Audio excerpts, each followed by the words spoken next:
We'd like to bring in our panel now for some political analysis. Amy Walter is the national editor for the Cook Political Report.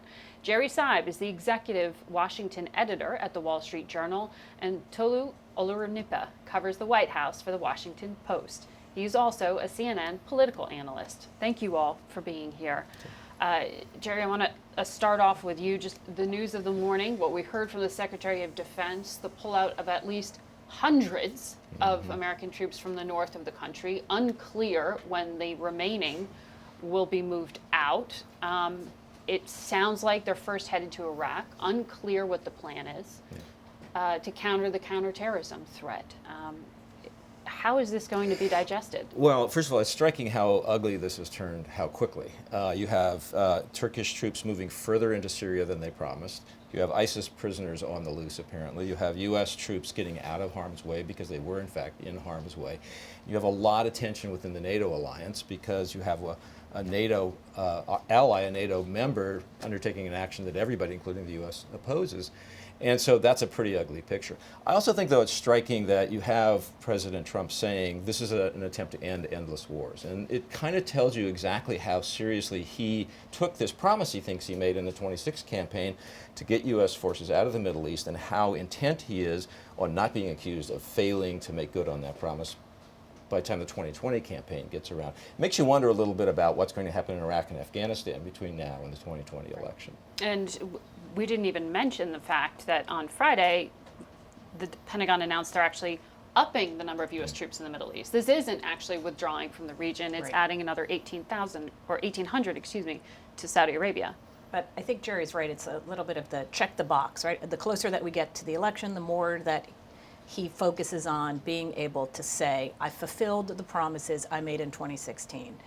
The lengths he's taken on security on the border, right? Building the wall, showing how many folks have been apprehended at the border. We're now, I think, on our 5th Homeland Security head since his administration has started. Kevin McAleenan, the acting secretary, resigned. So with the sole focus of that position, which was designed as a broader umbrella for security, right? And American security and coordinating security within the U.S. has been focused almost exclusively on the southern border, and the president's focus on making sure that he can say on election day, I have been able to fulfill X, Y, and Z. And we should not lose sight of the fact that a lot of people will cheer at that. I mean, the foreign policy establishment is appalled, but there is a certain base of support for let's just get out, and he's going to tap into that.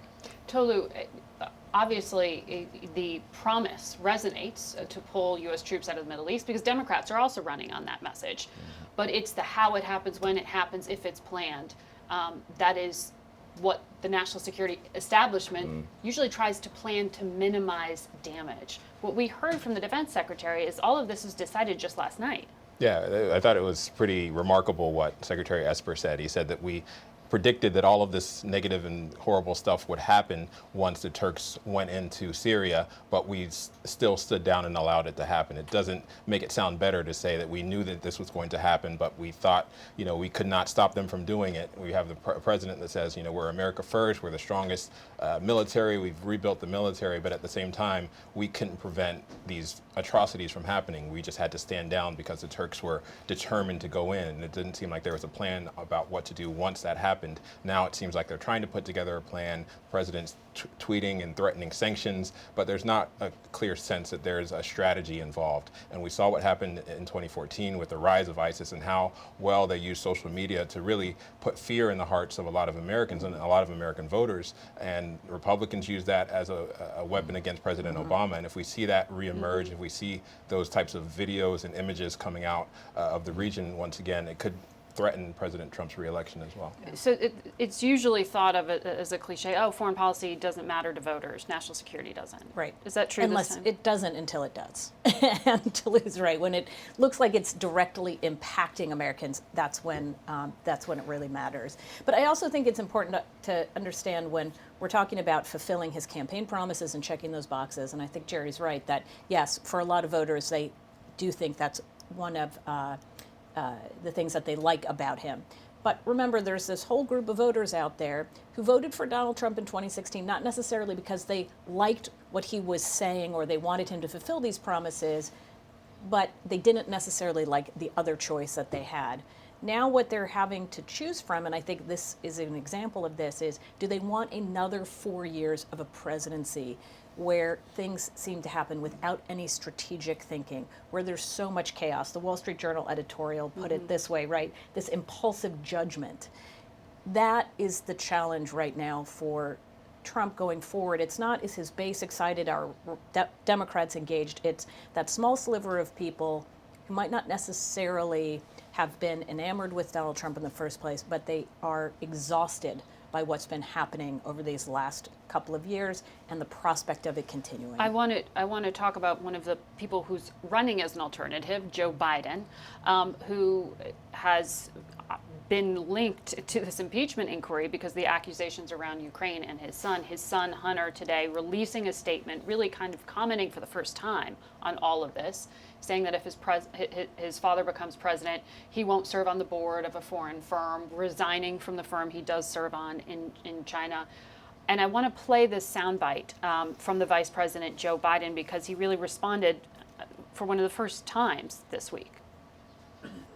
We all laughed when he said he could stand in the middle of Fifth Avenue and shoot someone and get away with it. It's no joke. He's shooting holes in the Constitution, and we cannot let him get away with it. To preserve our Constitution, our democracy, our basic integrity, he should be impeached. So that public call was really the first time the Vice President has said he's putting his shoulder behind it. And he's been very cautious about impeachment, as a lot of mainstream Democrats have been. We saw this movie in the 1980s with Bill Clinton. It didn't turn out well for the Republicans. Let's be careful. But he came out this week. It puts him more in sync with the Democratic base. And now I think the Biden campaign is doing something very interesting. They are trying to say, essentially, President Trump is trying to drag me, Joe Biden, down because he fears me the most. And that plays right into the Biden campaign narrative, which is I'm the most formidable candidate to defeat President Trump. President Trump is making that case for me. You Democrats ought to take heed and understand that I'm the formidable candidate who you can turn to defeat President Trump. That's not a bad message for the Biden campaign to put out. And Tolu, how is the White House, how is the president responding to the impeachment inquiry? We can see the tweets, but what's actually happening? Well, as we talked about, there not being much of a strategy with the Syria policy. It doesn't seem like there's much of a counter-impeachment strategy beyond, having these outside lawyers say that the president is immune, that the president should not be investigated, the president going out doing more rallies than normal and saying that this is a coup, that this is an attempt by Democrats to overturn the 2016 election. So he's going to push forward some language that may seem unsettling to a lot of people as he tries to counter this impeachment inquiry, but there's no sense that there's an actual strategy, a war room within the White House to push back against any of this. And how is it landing?